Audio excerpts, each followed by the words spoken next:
The following is a presentation of the Mat Talk Podcast Network.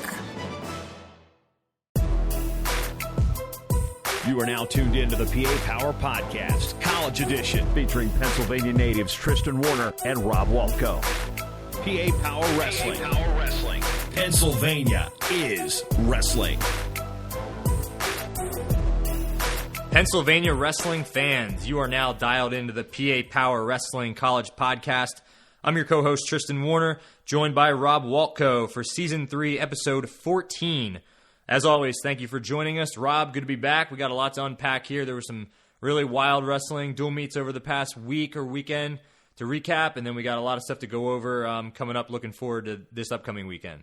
Yeah, no, we have some great wrestling to talk about. We have a great guest with Travis Stefanik, so looking forward to getting rolling. So let's jump in and just start with our recap for last week. Let's start with some of the Big Ten matches that happened. Obviously, a lot of Pennsylvania guys in these matches, starting with the Iowa-Ohio State match that occurred Friday night, I believe it was. 24-10 win for Iowa. Rob, let's just go ahead and jump through some of the matches. So at 125, Spencer Lee got a tech for Iowa. No Malik Heinzelman in that match. He did end up wrestling Sunday, so I don't know if that just was one of those things you don't want to throw him to the wolves when he's probably a guy who needs a little bit of confidence boost right now. But regardless, Lee looked dominant against a backup, but no Heinzelman out there. Talk about a dominating performance at 33. Austin DeSanto, after a narrow 7-4 win against the Nebraska kid the week before, and he got ridden. We even talked about how that was kind of uncharacteristic of him. He went out against freshman Jordan Decatur, who was a really highly hyped up recruit, and just pretty much toyed with him. Got the tech fall, did one of those things where, the Brent Metcalf style, where you take him down and then you just hold his head down and wait for the ref to give him a point, even though he's just not even really on his feet with his head down, and just keep spinning around in circles. So DeSanto pretty much dominated that match. And then you had Luke Pletcher get a major for Ohio State at 141. No Max Murin in that bout. And then before we go on to the big match at 149, which we probably have the most to talk about, anything else you want to say about those first couple matches, Rob, that you noticed? No, I thought all the PA guys looked pretty strong. Pletcher, Happel's not terrible, and Pletcher just keeps destroying people. DeSanto, Decatur's, he's very, very good, but seems to have that problem where he can't stay engaged for 7 minutes, and that's a recipe for disaster versus a guy like DeSanto. And then Lee is Lee. I could sit here and probably talk about his performance for longer than it took, to be honest. He's just a stud. Absolutely. And then moving up to 49, the biggest match of the night, biggest match of probably the whole week. Sammy Sasso knocked off the number 1 ranked wrestler in the nation, Pat Lugo from Iowa, handed Lugo his first loss of the year. 2-1 tiebreaker was the final score on paper, with Sasso getting that escape. Interesting match, though, Rob. For those who didn't see it, I think there was at least 2, maybe 3 challenges that interrupted the match that all were, Iowa looking to see if Lugo got a takedown, and all of them were not called for him. So I guess you could say, from an Iowa perspective, people are probably thinking Sasso maybe lucked into that win, or at least had the refs' calls on his side. To be honest, though, from watching it, and no bias here either way, I don't really think that Lugo ever established control in any of those, especially with the reaction time rules. And there's a couple times where, some refs might have been quick to hit 2, but, if you watch them progress through the scramble, Sasso was able to kind of wiggle his way out of everything. What was your take on that? Admittedly, I was cheering for Sammy Sasso, being a PA guy, but I thought the ref did a good job. I think the first challenge was the takedown on the edge, where Lugo landed on top, but his feet were in the air, and Sasso rolled him through. There was the locking hands call and ride out, and then the cradle. I thought the ref did a good job, and really, I don't think people give refs a lot of credit, but the ref had some balls, not giving Iowa, the home team, the call 3 times in a row. So hats off to him for doing a good job and doing the right thing. Yeah, and that's rare to see, like you said. A lot of times the crowd really influences a referee. You can't really blame them. They're human, but, especially at a place like Carver Hawkeye, it's pretty intimidating. So pretty tough for Angel to make those calls. But, good for him for sticking to his guns and doing what he thought was right. And Sasso came off with a win over the number 1 ranked wrestler. And then we're going to talk about him more in a minute, but a huge weekend for him. Then finishing out the Iowa-Ohio State duel, Caleb Young looked good with a 4-1 win over Cleary at 157, and Michael Kemmer handled Caleb Romero, who's a tough kid, at 174, 6-1. So anything else for that duel before we move on? No, I think you nailed it, man. So then Sunday night, which, Rob, I got to say also, I've never really seen, at least I can't think of, Big Ten dual meets wrestling. I see them Sunday afternoon, but Sunday night, these guys wrestled real late.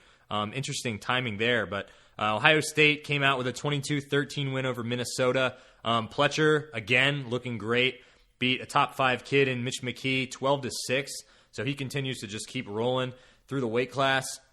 And then at 49, Sasso, arguably that's about as tough of a 1-2 punch you can get against Pat Lugo and then Brayton Lee at that weight class. And Lee's a guy that beat him earlier in the year at Vegas, I believe it was. So Sasso avenges that loss. He was deadlocked 2-2 late in the third and ended up getting a takedown to win it. So huge weekend for Sasso, and on the latest Intermat poll, he's climbed all the way up to number 2 behind only Boo Llewellyn from Oklahoma State. How much do you love those Sunday night duels, though? I could do one every week. I mean, actually, I would need to start at 7:30, maybe 8, because I like to go to bed early. But I could do Sunday night wrestling all the time. Yeah, it was definitely cool. I'm not used to seeing it. It's almost like a Sunday night football primetime. But cool stuff and a great weekend for Sasso and Pletcher both. Moving on, Oklahoma State beat Iowa State. Oklahoma State actually, interestingly, lost to Northern Iowa, which was kind of surprising in my opinion, but Northern Iowa was tough. Not a lot of PA wrestlers to talk of in that duel. However, in a Oklahoma State-Iowa State duel, there was a kind of an all-PA battle in at 197. Dakota Gear, wrestling for Okie State, beat Francis Dugan from Iowa State 21-8. Dugan's been kind of a on and off starter at that weight class, but he was a big time recruit coming out of high school. He ended up finishing his career out in Iowa, but he was originally a PA guy, so that was a nice win for Gear. Dugan's definitely a tough younger guy. And that was a pretty dominant performance for Gear. North Carolina beat Virginia Tech 23-10. A couple notable matches here. AC Headley got a nice win over BC LaPrade 3-2. Gunning, the heavyweight for UNC, dropped a close one, 5-2 to John Borst. And at 165, not a PA match to speak of, but how about Monday for UNC teching McFadden? And then I see in the poll McFadden, I don't think he even dropped one number. He's still ranked like 5th. Kind of surprising. Yeah, that's I don't understand that. Well, he beat Evan Wick, so maybe they're just looking at his wins more than anything. Yeah, but weren't you surprised to see the result of that match? I mean, I would have had to think that McFadden would have been favored to win that, much less get Tech falled. Yeah, I mean, hats off to North Carolina. They just know how to win dual meets. It seems like every time they're not favored in an ACC duel and they pull off one or two upsets, just puts them over the top. I mean, this is a huge one, but yeah, Monday's tough, and he's going to wrestle Zach Hartman this week, so another tough test for him.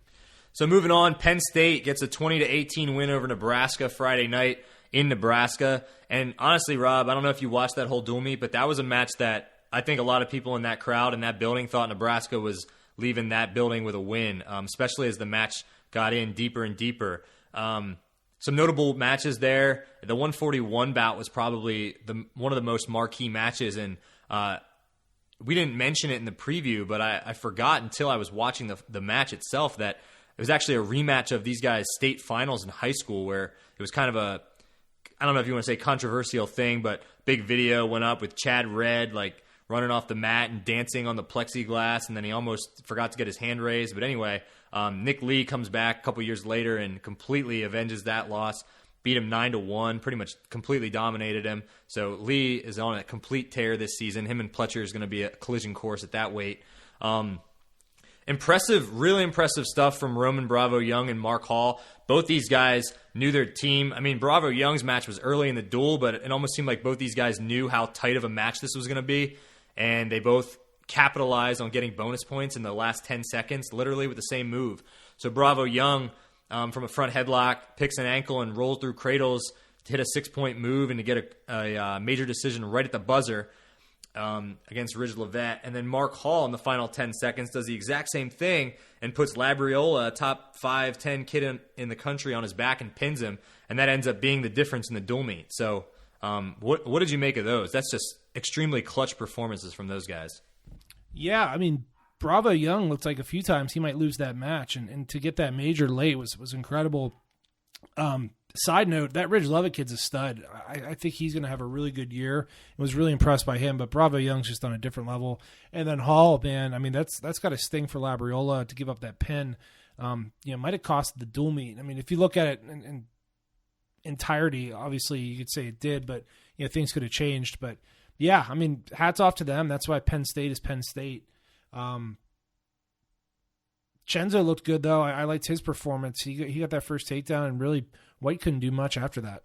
Yeah, Chenzo looked the best I've seen him against Isaiah White. Like I was talking about last week, those guys have had a lot of close battles, and this one wasn't really close. I mean, Chenzo controlled the mat, backed him up many times, got a bunch of stall calls, and just completely rode him like a dog in the third period or whatever period that was, and just pretty much completely broke him. So good for Chenzo there. For Clearin, PA kid, was in a tight match with Purinton, but ended up getting stuck in a weird funk roll. It's kind of like a touch fall. A ref was pretty quick to call it, but Penn State ended up still being able to get the win, but that was big for Nebraska. Probably one of the more surprising bouts, Aaron Brooks tasted defeat for the first time in college, lost to Taylor Venz. Venz is obviously a really tough guy, but Brooks just, he was in the match. He just didn't end up getting it done at the end. And then Rashid took a loss to Schultz. He still doesn't necessarily look like the Rashid from a few years ago, so he might still be just working through the kinks. He's been off the mats for a long time. And then I thought Neville's had a pretty clutch win at heavyweight.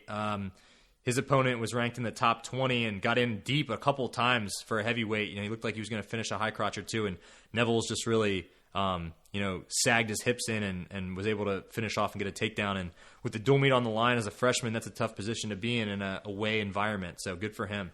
No, Neville's looked great. Rashid, I mean, we're going to talk more about Penn State later. Rashid and Brooks, I thought, maybe didn't look their best, but I'm not counting those guys out. I mean, until they get eliminated in March, Penn State seems to know what they're doing. Yeah, absolutely. And then just finishing off the week for Nebraska, Labriola ended up getting one back, got a nice win against Michigan State. Not a PA match to speak of, but kind of surprising after Venz went out and beat Aaron Brooks, he lost to Cameron Caffey from Michigan State. I didn't see that one coming. So Venz has a couple uncharacteristic losses on the year, but that's a nice win for him over Brooks. Moving on, NC State beat UVA 28-9. A couple PA guys in this one. An all-PA battle at 57. Hayden Hidley just hammered Justin McCoy 13-1. Pretty dominant there for Hayden. Trent got a narrow 4-2 win over Michael Batista. And Brian Courtney at 141 lost a close 1-8-5 to Tariq Wilson. North Dakota State and South Dakota State both beat Oklahoma. Rob, I don't know what kind of trivia question I could concoct out of that stat, but I don't think that's ever happened. Maybe you could correct me, but that's kind of surprising just to see that headline. And your boy Woodley got a win against one of them, beat the North Dakota State kid, but lost to Tanner Sloan from South Dakota State. Were you able to watch any of his matches? So Sunday I was coaching. I was able to watch his match with North Dakota State. He looked good there. My brother filled me in on the Sloan match. Gave up the first takedown. It's really just getting off the bottom, it seems, is his Achilles heel. He's not getting beat too badly on his feet. He's either splitting or winning, but you give up a Ryan time point and escape. You got to get two takedowns to match the guy's won. Yeah, so that's a match. Is that now 2 losses to him for Sloan? I know he wrestled him at Vegas. Woodley beat Sloan at Vegas, so they split on the air. Okay, they're split. All right, so these guys are going to see each other again at the Big 12 tournament in a couple weeks. So yeah, I mean, 97's tough. Woodley has a win over Schultz, who beat Warner and Rashid, but lost to Bruner, who got hurt. I mean, it's just those guys are all pretty evenly matched. I'm still pretty confident. Yeah, totally. It's really just going to come down to who shows up at the end of the year for that weight class as a whole.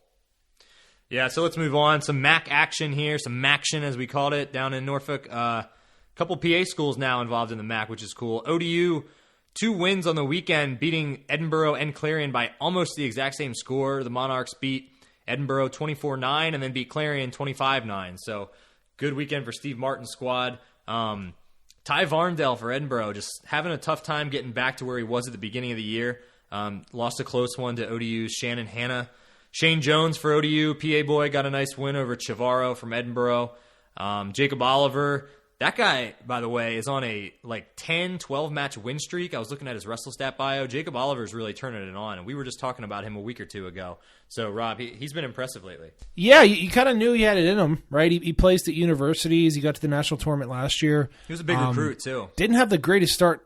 Yeah, he's tough, and I think Hill's doing a good job up there. It's just they need someone to break through to get those top-tier recruits and just get everyone around them believing. Yeah, so moving up, Antonio Agee for ODU beat Mulligan he's a Sagertown product for Edinboro in overtime. Close match. He's a young guy, just a freshman. I think Agee's like a redshirt senior by now, so he's given up some years. Reynolds for Edinboro won at 97, and heavyweight Spalding got a win over Old Dominion's Bullock. Against Clarion, Gramacki got some action for Clarion, but he's up at 133 now. He ended up losing to Shannon Hanna. Also, Brock Zackerl got a win in both duels for Clarion on the weekend. Shane Jones, 2-0 on the weekend, beat Bartolo from Clarion 6-3. And then a guy who's really impressive, Rob, we were just talking about him the other day, Bolzak, beat Tim Young from Old Dominion 15-2. He is dominant. He's just, like you talked about, he's an athletic specimen. Young's not bad either. Yeah. Bolzak is just an athletic specimen out there. He can make a run, man. I really think that he can get on the podium this year, no doubt. I agree. I think, like you just talked about, 97 is one of those wide-open weights. Clarion's up in their schedule. He's wrestled some good kids. He's beaten some good kids. He's one of those guys, every year you see – I remember a couple of years ago, Lock Haven had a kid, Sprinkle. I feel like many people probably wouldn't even remember him, but he was in the blood round. He came out of nowhere. Somebody like Bolzak, he's got a better pedigree than that. I could see him making a run at Nationals for sure. I think where he's going to catch guys off guard is guys that haven't wrestled him. Maybe some of these Big Ten guys that, they hear about him, they hear he's good on top, they hear he's strong, but, he explodes and they're not used to it. They could be in trouble because he can score really quick. Yeah, and he went on and won again. Michigan State beat Clarion 25-15, but Zackerl got a win, Bolzak got a win, Bagoli got a pin, and Bartolo got a win over Drew Hughes. And just a side note, that's a guy, Rob, I haven't been able to figure out. I remember when he came out as a freshman, he went to NCAAs, won 2 or 3 matches. I remember thinking he was really good on top. And then, his career has been kind of questionable since then. I'm not exactly sure what there is to it, but I know he definitely has talent. So that's a good win for Bartolo from Clarion. Yeah, Hughes is definitely an enigma. He'll get a big win, then take a weird loss. He's just one of those guys, man. I'm sure we've all seen him that, he'll look awesome sometimes, and sometimes just look at BJ Klagan. Maybe it's like a comparable guy where he's like fourth as a freshman, then doesn't qualify as a senior. Absolutely. It's a good comparison. Let's see. Pitt over Duke 50-0. Man, Duke's program is really struggling right now. Yeah, they're terrible. 3 forfeits. That's really bad. What happened to all those fine silvers? I know there's at least 3 or 4 of them, and I don't think any of them graduated, did they? Except for maybe one. I know 1 or 2 are redshirting. The one is on an Olympic redshirt. The 49 from last year did graduate, but unless they find another 2 sets of twins, they might be in trouble because the rest of their lineup is really, really suffering right now. Yeah, that's a shame. Pretty much half of a dual meet for Pitt there, a couple forfeits and, quick pins. So then they went on, beat Edinboro 28-6. So not a great weekend for Edinboro, but a good one for Pitt. In this duel, any matchups that really stood out to you? Luke Kemmer lost to Vath. I was a little surprised about that. Romani and Wenzel got wins. Jacob Oliver beat Greg Harvey in a match at 74 that I thought was kind of a toss-up. Nino Bonacorsi got back on the horse and beat Mulligan 8-3. Demetrius Thomas beat Spalding. I know you're pretty high on Spalding. Anything else that you want to talk about in that duel?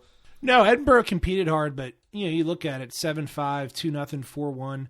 They lost a bunch of those close ones to where I don't think they flipped the dual meet, but they're not far off. They're definitely light years ahead of where they were last year. Yeah, I agree. You were just talking about Klagan from Ryder. Ryder beat George Mason 36-6. The Josh Jones kid for George Mason's tough, though. He almost majored Anthony Cefalo from Ryder 9-3. And that kind of begs me the question here. Is Chris Wright, is he injured or is he no longer in the lineup for Ryder? Do you have any intel on that? I coach with the guy that wrestled at Ryder, Jesse Rogers, and he didn't give me any inside scoop or anything, but he said Cefalo's tough, right? So they just have a couple good guys at 33 that are really close. So maybe the job Cefalo's right now, or maybe Wright's going to get back after Cefalo lost there. We'll keep an eye on that for sure as the season progresses. Another guy who's tough, Rob, I feel like he should be on this list of these guys we talked about who are kind of surprising. Colby Ho out of DuBois. PA kid, he's probably pretty overlooked, but he's beaten or pinned a couple really good guys in these matches that we've talked about on the podcast. And then he battled Della Vecchia, who's a top 10 kid, 5-3 in the 57-pound match. That kid's tough. Ho is very good. He could be a stud.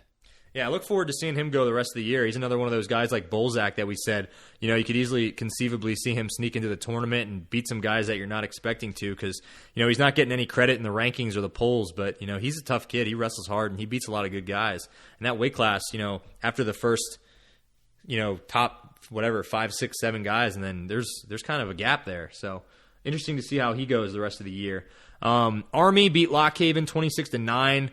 Another guy that's just made huge leaps this year. Luke Werner beat Shalafo, who's a national qualifier, 7-1. Kyle Shoup got an overtime win over Shai. He's continuing, as we talked about, to not look as good as he did last year, but he's still a tough guy and amazing on top. So we'll see as the year goes on if he's able to get back to that level that he was in March last season. Marcus Hartman, another guy that's come out of nowhere but has been on the national radar now in the last month or so. He beat Clucker 10-0 and Harvey over Segrist 4-0 for Army at 174. Anything else about that for the Lock Haven duel? No, I really like Luke Warner, though. Looking forward to seeing him battle with Gerard again next year. I know they had some battles this year earlier and last year. But yeah, Warner's looking tough, man. He's my Lock Haven dark horse to All-American this year. And honestly, he's not even that much of a dark horse anymore. I looked at the rankings today. He's all the way up to 10 or 11, which is kind of crazy. Maybe not as much of a dark horse, but I'm still putting him on the podium. Yeah, I like that pick, too, especially with how good Lock Haven really has done in the postseason the last few years. Last few duels to recap here. Kent State beat Buffalo 20-17. 97, McCracken got a nice win over Schuyler, 8-7, a little bit of a wild one. And then, huge weekend for Bucknell, Rob. I don't know if you got to watch any of the duels, but I think they only lost one individual match in each duel. They beat Drexel, what was it, 30-something to -2, or 30-something to 2? Is that what it was? Team point deducted somewhere along the way? Yeah, it's 74, but no, Bucknell, they've looked good this year. 4 straight dual meet wins. They're kind of putting themselves in that like middle tier in the AIWA. Which is better than they were last year, right? That's all you can do is keep improving. So hats off to the Bison. That being said, let's go ahead and get into our preview. We just recapped a lot of action. There's going to be some good matches coming up this week. Rob, what do you think is going to be the premier duel of the week? I like Penn State, Iowa, man. Friday night, huge dual meet. That place is going to be rocking. Iowa wants to win that thing bad. This isn't just another match for them. They're looking to, get some punishment on Penn State, who's kind of made their life miserable the last few years. Yeah, let's look at the whole lineup, though, and I'll go through a few weights. Spencer Lee versus Meredith. I don't expect that to be overly competitive. DeSanto, who's number 2 versus number 4, RBY. DeSanto beat him twice last year, but I think this is winnable for RBY, depending on how the match goes. Nick Lee, it looks like he's going to wrestle Happel. I think Brand said today that Murin's out, so Penn State's probably looking for bonus there. And then Lugo versus Verclaren at 149. They've never wrestled, but Verclaren maybe not in his ballpark right now. How do you see those first 4 going, Tristan? Does anything catch your eye? I mean, 33 is the one that jumps off for me, for sure.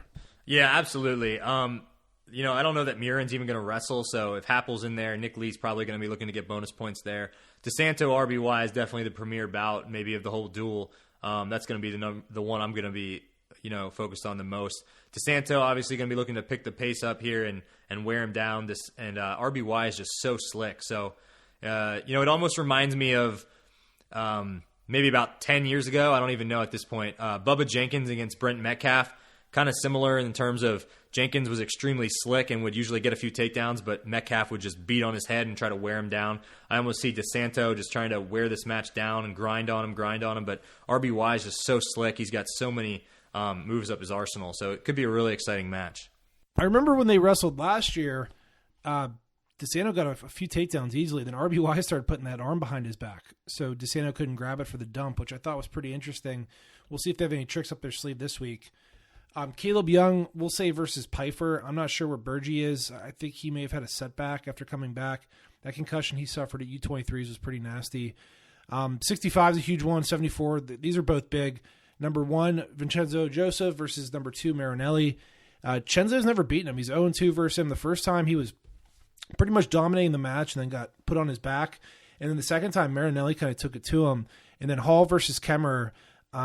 I'm excited for that one, man. I mean, I think Nick Lee Pletcher and then Hall Kemmer are the two matches individually that I'm more excited to see than anything.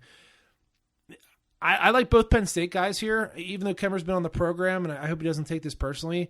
Until someone beats Hall, it's hard to see it happening. Am I crazy, Tristan, or do you maybe flip these? Honestly, I don't know. It could be a toss-up either way. These guys, when I just said a minute ago that those were maybe the premier matches of the duel, I was definitely only my screen was only halfway down the page. Now that I scroll down and hear you talking, obviously Marinelli, Cenzo, two undefeated guys, 1-2. That's going to be a premier bout. I like Cenzo in it. I guess I'm a homer, but I like Cenzo getting the win. And Hall Kemmer, Kemmer is the PA boy, but as a Penn State fan, tough match. I definitely see that being very close, but I just don't see Hall losing right now. So could go either way, but I'm picking both the Penn State boys. And then 84 through heavyweight, you have number 8 Assad versus number 10 Brooks. Assad's ranked higher than him, but Brooks is a year older. I wonder if they've ever clashed in high school or if there's like a big brother syndrome there at all. 97, you got Warner versus Rashid. Honestly, don't know what to expect there. Rashid looked good versus Rutgers, hasn't looked very good since then. And then Cassiope versus Nevels. Cassiope obviously ranked number 3, Nevels 16, but Nevels is really the bigger recruit coming out of high school. I mean, if you look at it and kind of look at match by match, Penn State has a shot here, I think, but I don't know. I think Iowa's just going to have too much horsepower. They're going to pull one off that they need to get the dual meet done. Yeah, there's definitely a lot of toss-ups, so it really could go either way in a couple scenarios. 84 is definitely going to be interesting. If you would have looked at this match about a year ago or a couple months ago even on paper, I mean, I think 100% of people would have picked Brooks, but Assad has really come out of nowhere in the last couple weeks and has just continued to climb the rankings. Yeah, that's a good way to put it, man. I mean, a year ago, there's no way in heck I would have bet on Assad in that match, but he looks really good. In addition to these matches, Iowa also takes on Michigan State. Penn State takes on Maryland. Both dual meets they should win pretty handily. Bucknell's going to take on, or Franklin and Marshall rather, wrestles Bucknell and Columbia. Bucknell also wrestles North Carolina. Premier match there is number 20, Zach Hartman versus number 8, Kennedy Monday. Monday, obviously, off a huge tech fall win over McFadden. But Hartman's tough. We'll see what he can do here. Drew Phipps versus Whitman is a pretty good one at 97. Then Jamie Hernandez versus Darren Miller. Miller is not ranked, but he has beaten 2 guys that were top 30 in the coaches poll. So keep an eye on him. I think he's a lot better than maybe what he's ranked, or he could beat guys that are ranked ahead of him. He's really tough. Ohio State takes on Nebraska and Maryland. Tough weekend for Maryland. They take on Ohio State and Penn State. But Pletcher versus Red, and then Sasso versus Puritan. Pletcher Red, man. Red kind of had his number growing up. I think Pletcher got a win over him this year. But do you see that being a thing? I think Pletcher's just too tough for him right now. Yeah, I mean, the way just look at the way these two both looked last week. You'd have to say Pletcher's just obviously rolling, just dominating people, ranked even higher than Red. And then Red got pretty much dismantled by Lee. So, I mean, I guess on one hand you could say Red's going to be coming out looking to, have a better performance. But against Luke Pletcher, that's not really the opponent that's going to be easy to do. So I'm going to have to say Pletcher's going to keep the storm rolling. And then another premier team here in Pennsylvania, Lehigh Mountain Hawks taking on Army West Point. I think probably the 2 best teams in the EIWA. Have their whole lineup out. Number 25, Patel, ranked number 5 versus Chalfo. They've never wrestled, but I think Patel's heavily favored here. Number 30, Lane Peters versus Nick Farrow. Nick Farrow's ranked number 20 in the country, but I like Farrow to win this. 41, Ryan Pomrinka, or probably Pomrinka, because they had Moran at 90 or 49 last week versus Shy. This is a big one. I think if Army wants to win this duel, they're going to have to win this one. How do you see these lightweights looking, Tristan? I'd have to think Lehigh is favored in all 3 of these, honestly. But I think there's going to be some good matches. Patel is a guy who, coming into this year, him and Chalfo had pretty similar pedigrees. And, now Patel all of a sudden, a couple months in, he's ranked 5th in the country. So, Chalfo is a national qualifier from last year. So he's a tough guy, obviously. But Patel has just really improved leaps and bounds from last year. So, he's proved himself to be a top 5 guy. Moving up the weight classes, I would say probably the most anticipated match in this one would be 57. You got a top 10 bout in Josh Humphreys from Lehigh and Marcus Hartman from Army, 9 against 10. both younger guys too, and Hartman's just been on a complete tear since Midlands. No, that's a big one. And then 184, Noah Stewart versus Chris Weiler. Neither guy, they've never wrestled each other, but both have wins over Tanner Harvey, who we know is very tough. I think Army needs to win that one to be competitive in this duel. It's going to be a tight duel, man. I think Army has a legit shot to win, especially if someone's out for Lehigh, which in these duels, you don't know who's sick or a little bit dinged up. But, yeah, there's that. Penn takes on Brown and Harvard. Bloomsburg takes on Ohio. Navy versus Drexel. Ebed Jarrell's been out for a while, but assuming he's healthy, he'll wrestle Tanner Skagel. North Carolina State Pitt. I will be at this match. We are doing like a program thing for North Allegheny. We're going to be down there in masses. We have a couple kids wrestling during intermission. Matches to watch here. 41. You got a rematch of the Scuffle where Tariq Wilson beat Cole Matthews in Rideout. Interesting match where Wilson rode out Matthews and then chose Top in the second Rideout to ride him out for the whole minute and get the riding time point. 57, Romani versus Hidley. On paper, doesn't look that tough. Romani's not ranked right now, but he's given Hidley trouble in the past, so we'll see if he's competitive here. Number 11, Jake Wenzel versus number 14, Bullard. Bullard beat him at the Scuffle, but is ranked below him right now. Does Pitt have a chance to pull this off, Tristan? I think Nick Reenan might be out, so they could win that one. How do you see these first three going? Any hometown magic for any of these first three guys? This is going to be a really good duel meet. On a side note, I just saw an Intermat's poll the other day. Did you know NC State's ranked number 2 in the country as a duel team? They're like 12-0, and the individual ranking, they're like in the 20s, but in the duel meet rankings, they're number 2. Did you have any idea of that? I'll be honest, man. I don't really look at duel rankings that much. Like, it's just there's no dual championship, and I love duel meets, and I look at everything individually. Like, okay, this match should be fun, this one should be fun, but there's no official ranking, so it's hard for me to get too excited about it. Yeah, I was just surprised to see that. And it's not very common that you see a team that's ranked super high in one and not in the other. They're usually fairly compatible, I would say. So I was just interested to see that. But I would say the 84 bout here is the most anticipated one for me. I want to see Nino and Hidley get after it. Oh, yeah, that's going to be awesome, man. I don't know how to call that one. It depends. If Nino can get to his legs, he'll be competitive. If not, he's going to get stuffed and shot on a lot or spun around a lot. It should be a tight duel.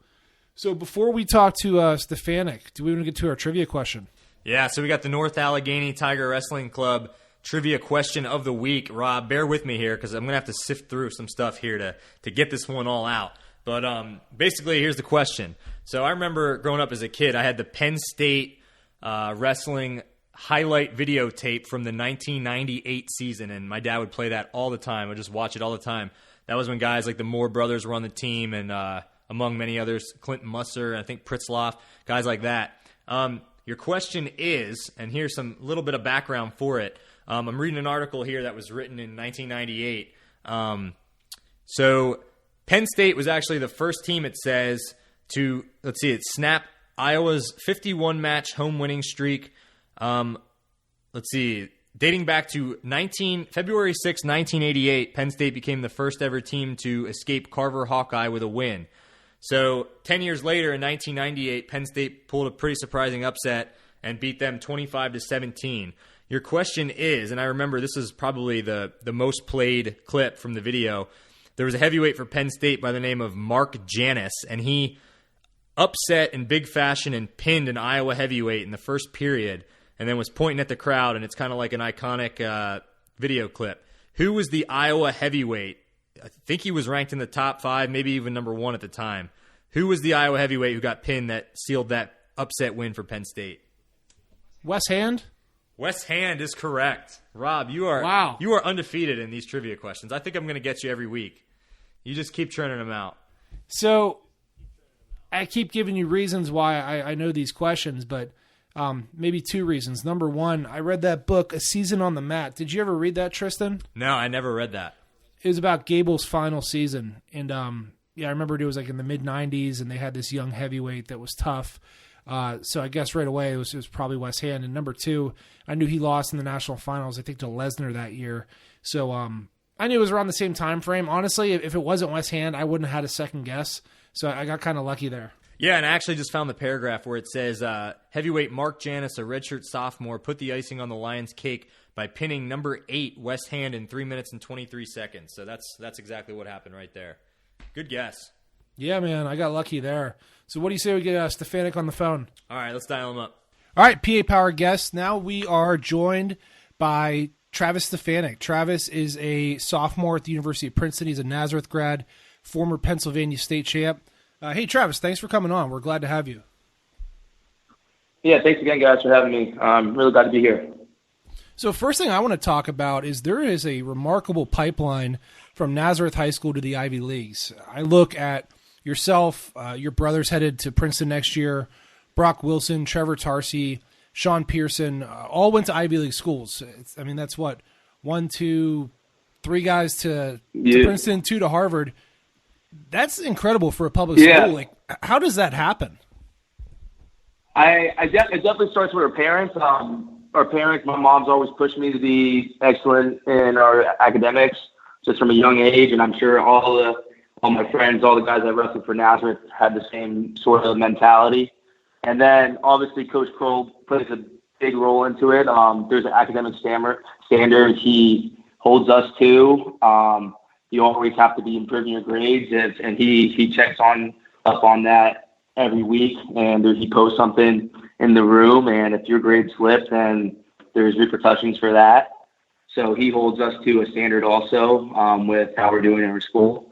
And I think there's this great kids coming through who want to be excellent at both wrestling and our academics. What are some punishments that you might receive if your grade slips to from an A to a B plus? Because that seems to be the standard there. We call them positive reminders. Then they some physical exercises like burpees or something like that would be a positive reminder you'll get for letting your grade slip. And obviously there's other ways to get positive reminders in matches and showing up late to workouts or to practice. So this is a high standard that Kroll always held us to, being punctual. He always said something on the lines of, wrestling is a job, and if you're in a real job and you show up late, then there's repercussions for that. So he really prepares us for the real world. Travis, did you have to do many positive reminders? I think you're probably a pretty buttoned-up kid, but any stories of doing something wrong and getting beat up before it? I definitely, early on in my career, freshman and sophomore year, I did a lot more positive reminders. I'd say one of the most I did was getting backed out of bounds a lot during a match. And that's like 20 positive reminders. So one time, I think after one of the tournaments, I had maybe over 100. So, and you have to go do those after practice, and then you're there for an extra 20, 30 minutes doing that. So, that's probably my worst story of positive reminders. And then, probably my worst. When did you know that you wanted to attend a school like Princeton? Like, was Princeton always on the radar? When did that come to fruition where you're like, wow, I can really get into a great school using my academics and wrestling? I didn't really think about it too hard until probably my junior year when I started getting looks from a lot of colleges. I had a lot of, obviously a lot of Ivy League and well-renowned schools, and then some other like Big Ten stuff. So, and then just thinking through it, I know I love wrestling, but at the end of the day, wrestling you can only wrestle for so long. And that's what I really thought about, and like what's going to take me further in life, and that's the best education, and that's why I pretty much chose Princeton, because obviously we have a great wrestling program here, and they're sold me on that vision of being a top 10 team, and that's what we're doing this year. And we got great guys, and then you can't argue with arguably the number one school in the country and in the world, and you're getting that great education, and that's just going to take you another step forward in life after. What are you studying? I study econ here, so economics, and then probably getting a minor or certificate in like entrepreneurship or finance. Travis, do you have any idea what you want to do with that someday? I don't think so. I don't have anything specific set, but I always like the idea of possibly going to New York, maybe working on Wall Street or doing something business related. That's always what I kind of liked. Mike Novogratz obviously gave me this little path here, what he kind of did when he was at Princeton, and how great. He's become successfully after that. So kind of a little bit following his direction. But yeah, just something business related. I've always been good with math. I had a great economics teacher in high school I loved, and she kind of sold me on econ being a pretty cool subject. How about we use that entrepreneurial spirit, and when Coach Corral retires, we can start like a remedial school or even like an after-school thing called Positive Reminders. And if a kid gets in trouble, takes his parents off, they show up, and Coach Corral puts them through a workout. That's pretty funny. I think we have a lot, honestly. Speaking of Kroll, Travis, what was it like to wrestle for him aside from the Positive Reminders? He's going to go down probably as one of the greatest high school wrestling coaches in Pennsylvania of all time. How would you say he prepared you for college wrestling? I think he teaches us to be great students and great people before wrestling. Wrestling's honestly an afterthought to him. He could care less really on how well we did. He really cares about the character of everyone, and then the wrestling just comes naturally after that. Obviously, I think he's the best wrestling coach in the country. There's the things he does with kids, and the amount of kids that are going to Ivy League, going to Division I schools to Nazareth, and the amount of people that have come before him that came through his program and what he does. I love him. I love the guy, and I always keep in contact with him. And whenever I'm back home for break or anything, I'm always stopping in the room, and it always puts a smile on my face when I get to see him, because he's always so excited to see us and see how great we're doing after leaving Nazareth. And so I'm grateful to be able to go through Nazareth program. Obviously, getting to Princeton, Nazareth, I'm sure, is a great public school. You guys train really hard there. Did you have any issues balancing the workload between wrestling and school? Like, what's your routine like, and did it take a while to get into that routine, or right away are you pretty buttoned up, you had it down? Are you saying when we started at Nazareth, or when getting here at Princeton? Princeton. Yeah, my point was that Nazareth is a great public school. Yeah. It's a great environment, but Princeton's a whole another level, I would imagine. Yeah. I don't really think there's anything to prepare a student athlete when you come here. It really is something different, the amount of the workload, but that's what you pretty much sign up when you decide you want to go to the top institution in the country. It's going to be a lot. Pretty much time management is the biggest thing. Knowing when you can take time off, when you know to go take a nap, or when you got to go work out, because you obviously are working out a lot more than you are when you are in high school and college. So it's time management is the biggest key, and learning how to distribute when you're going to be working and then when you're going to be relaxing. What's a day in your life look like, Travis? Pretty much, depending on if I'm doing a private in the morning, or if we have a morning lift, that's either one of the two, and then probably 2 to 3 classes during the day, with possibly an hour break before practice. Practice normally starts at like 4:30ish. You start practice, get done with practice closer to 6:30. And then you eat, and then you're back to doing some homework, schoolwork, and then maybe a little Netflix at night and sleep, and back in rotation.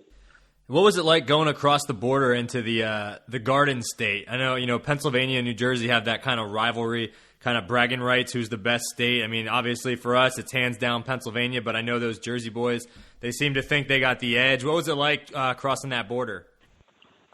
It's a little difficult. I know definitely the Jersey people took me in as one of their own, but I'm a Pennsylvania guy, no doubt about it. They're all New Jersey coaches here, so I'm always busting on them and all the Jersey guys that Pennsylvania is the best wrestling state, and we know that it is. But yeah, it hasn't been as bad as I thought, honestly. Like, the Jersey people really taking me in, and they really supported me. I get a lot of people always coming up after matches saying how they're just excited to always see me wrestle, that I'm making fun out there, and they enjoy watching me. So I'm appreciative for them. Travis, you obviously had a pretty good year last year as a true freshman. You came in, qualified for the national tournament. Even though he may be juggling in and out of the lineup now, I would say your marquee win of the year this year might be your win over Nelson Brands from Iowa. He was on kind of a roll there. Talk a little bit about that win and just what went into that, and how you were able to pull that one off, and then what your mindset's been like ever since that win. Yeah, my coaches are always telling me I'm right there. They believe I'm really right there. I'm right there, that I should be. I can beat anyone in the weight class, and honestly, sometimes it's just believing in yourself. The coaches have all the belief in you. Once you start believing in yourself, that's when you really start doing some big things. And I knew I could definitely I can hang and beat the top guys in the weight class, and I feel like that just showed it. And yeah, obviously he was coming off a bunch of big wins and he was ranked really high, so I knew I just could go out there and wrestle my match, score points, and just leave it up to that, and whatever the result was after, I'd be okay with, and end up coming out with a big win. I know we didn't end up winning the match, but we had some big wins all over the place. Quincy had a huge win also over Caleb Young. So I think our whole young group of guys are just really coming into their own right now and believing in themselves that we belong here in our weight classes. Travis, did you cut a lot of weight last year, or what went into the decision to bump up this year? I felt like I was cutting a lot of weight last year. My coaches would say otherwise, but I felt like it was a lot, just a lot of weight cutting and not really focusing on getting better. And then this coming in this year I was just big, and 74 just looked pretty unrealistic to start cutting down to. So ended up talking to the coaches, and we decided that the way I was wrestling in the room, they liked seeing what I was doing, wrestling a little heavier, having more energy, being able to just stay in flurries and just keep on wrestling for full match length. They liked it, so decided to go wrestle off for the spot and then go 84. What was your natural walking around weight like this summer? I'd say I was over the 200s. Okay, so 74 would have been quite a pull. Yeah, it was. I got pretty big. I got pretty big this summer. That's just how I always do it in the summer when I'm not cutting weight. I just put on weight pretty easily. So yeah. Tristan, or not Tristan, Travis. Do you get to roll around with Nate Jackson much? I know he's in the room training to, make an Olympic team. How's that going? Mm-hmm. So when he first got here, he was just like a resident athlete. He was the first resident athlete at our NJRTC, and I was on my gap year. So, and I obviously I wasn't enrolled at school, so I had to go to the RTC, and that was pretty much me and Nate rolling around. So my whole gap year, it was just one-on-one practices, rolling with Nate Jackson the whole time, and I think that's made me significantly better just from that year rolling around with him. And yeah, and if he doesn't have a practice that day, or he had an earlier practice that day with the NJRTC, he's always in the room, either drilling with us or wrestling live with us. So yeah, I get to go with him a lot, and yeah. So last thing before we let you go, like we said off air, I mean, I'm really impressed with how Nazareth has built that pipeline to the Ivy Leagues. I think it's important for that to be the goal for kids, not necessarily to go to the best school for wrestling, but the best school academically, or get the most out of your education. What advice do you have for those kids and their parents out there listening about taking school serious and just kind of balancing both things?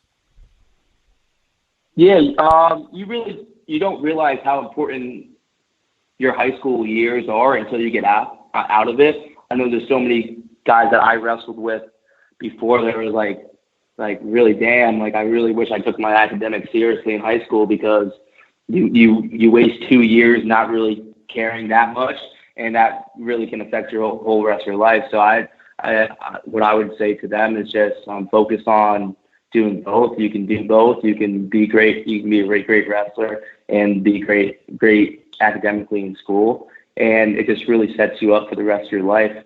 So I would just say, just don't waste your high school years not caring about your academics, because they're arguably more important than your wrestling.